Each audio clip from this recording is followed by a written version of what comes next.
Magandang tanghali mga busing, luto tayo ng sinigang. Ito mga sahog ko mga busing.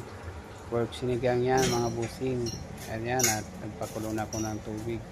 Pero bago ko yan lutuin, pinakuluan ko muna yung karne ko. Saka ko hinugasan ulit. Dagdag ng sabaw konti. Kasi medyo pupunti ang sabaw. Hindi nagdagang ko.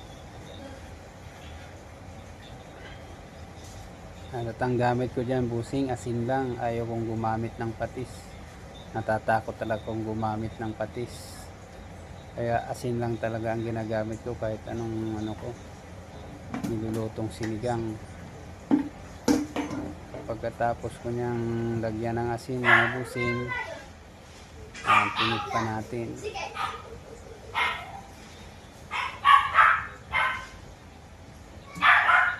Ito ang importante sa lahat. Pag nagtitikim ng niluluto, kailangan laging may serving spoon.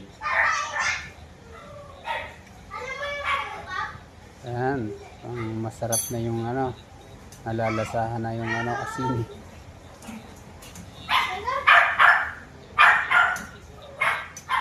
Ayan mga boss. Ayan na yung sinigang ko.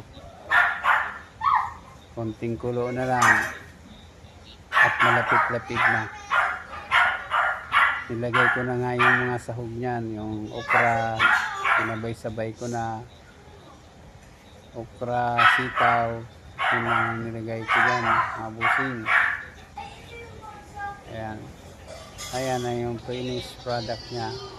Thank you sa panonood.